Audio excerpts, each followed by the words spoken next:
Hello, my name is Charles Gould and I'm with Michigan State University Extension. And I'm here today to discuss the Food Safety Modernization Act, or FSMA, record-keeping requirements for applying biological soil amendments of animal origin on your farm. These rules apply whether you purchase soil amendments from a supplier or make your own.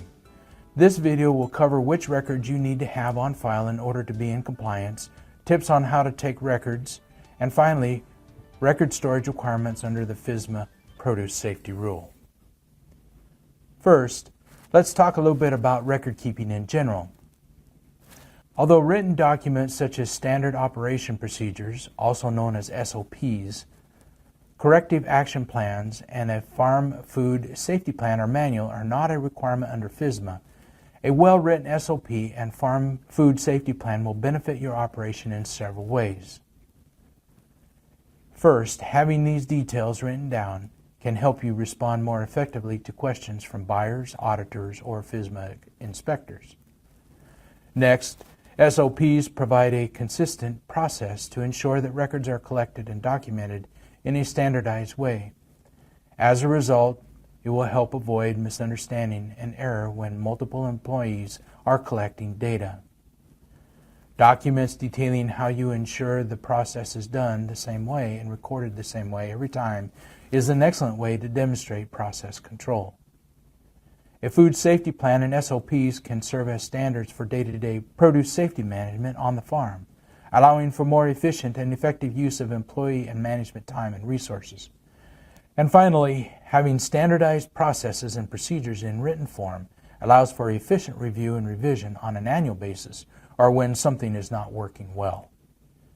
Before we get into the specific records required by the Produce Safety Rule, let's quickly review what FSMA considers to be a biological soil amendment of animal origin. The official definition in the Produce Safety Rule is a biological soil amendment which consists in whole or part of materials of animal origin, such as manure or non-fecal animal byproducts, including animal mortalities or table waste, alone or in combination.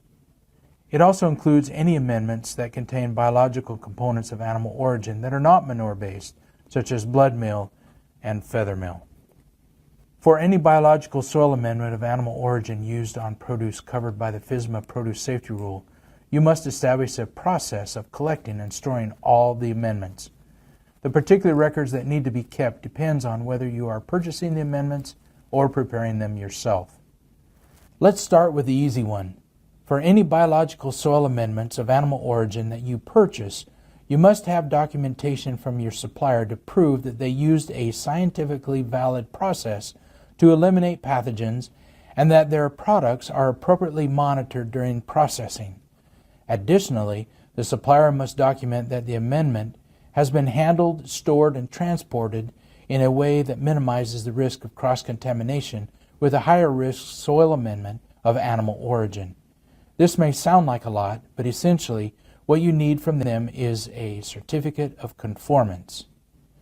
On the certificate or somewhere in your records, it would be good to take note of the following: the name and address of the supplier, which soil amendments were purchased, the date and amount purchased, lot information if available. Don't forget that you need to update your certificate of conformance annually to comply with the Produce Safety Rule. Next, we will talk about record-keeping requirements when applying any biological soil amendments of animal origin that you produced on your own farm, for example by composting manure or fish.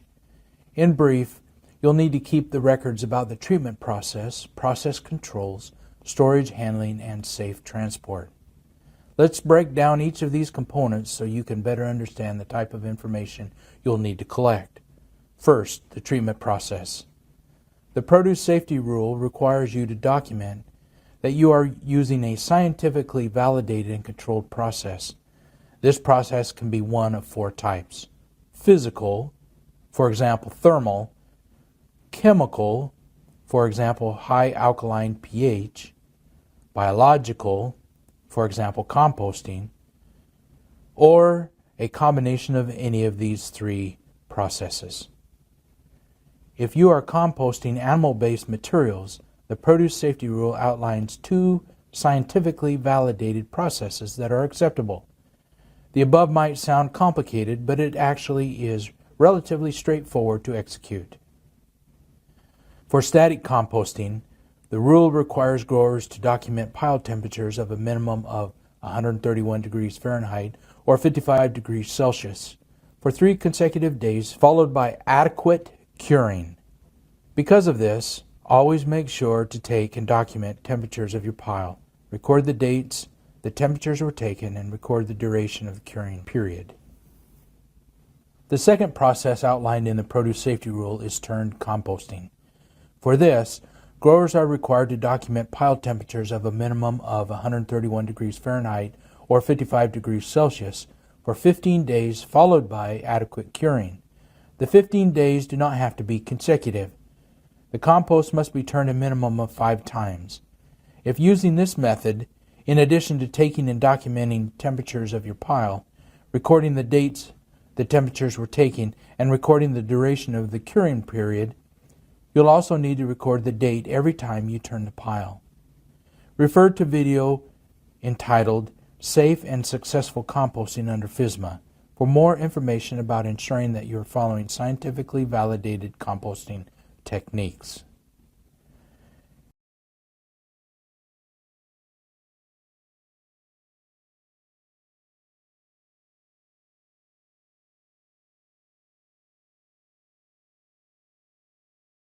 Next, let's discuss storage, handling, and transporting soil amendments at the same time, since the Produce Safety Rule lumps them all together.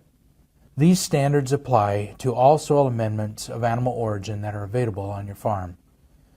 These records that you'll need to keep must show that all biological soil amendments are handled, stored, and moved in a safe manner so that they do not become cross-contaminated by another biological soil amendment of animal origin that is untreated or not fully treated. In general, a good rule of thumb to follow when applying biological soil amendments of animal origin is to consider recording the type of amendment, date of application, crops receiving the amendment, application method, weather and or other relevant environmental conditions, for example, if it's dry or no wind during the application process.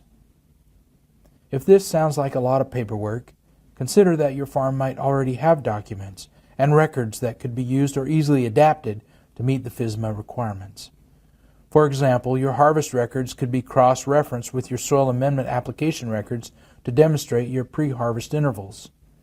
Also, any standard operating procedures, corrective action plans, or farm food safety plan sections that pertain to biological soil amendments of animal origin, handling, storage, and movement could be used to fulfill the documentation needs. Maybe you have or could implement a policy that details how employees must wear designated clothing, use designated tools, and wash their hands after handling soil amendments. And perhaps you have or could easily create a farm map that shows where your compost pile is located in relation to growing and packing areas. You could even draw arrows to show the paths that workers could take to avoid tracking compost into areas where produce is or will be present. For those of you making your own compost from animal-based materials, let's cover some specific information about time, temperature, and if applicable, turning records. Here's an example of a compost treatment log.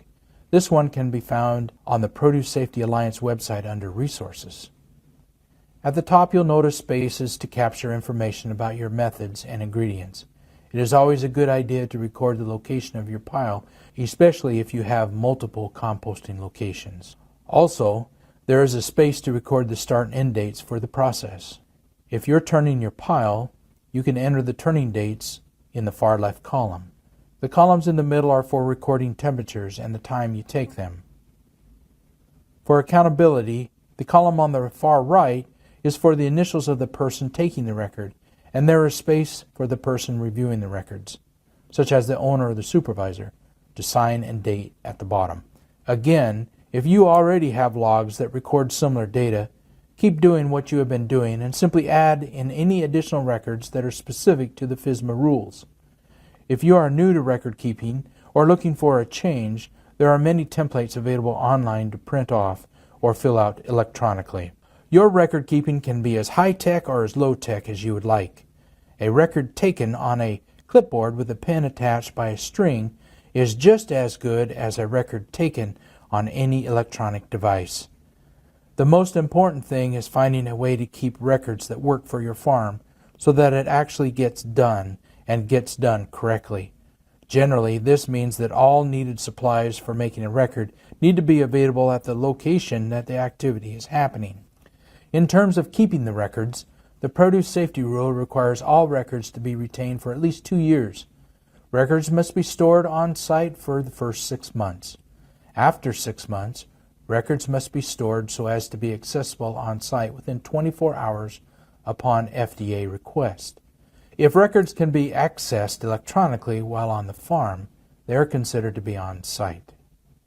In summary, the FSMA Produce Safety Rule requires you to keep certain records for your biological soil amendments of animal origin used on your farm. Record keeping is the only way to demonstrate that you have been operating in compliance with federal guidelines. In the eyes of an inspector, if you didn't write it down, it didn't happen. Make sure you get credit for your efforts by keeping excellent records.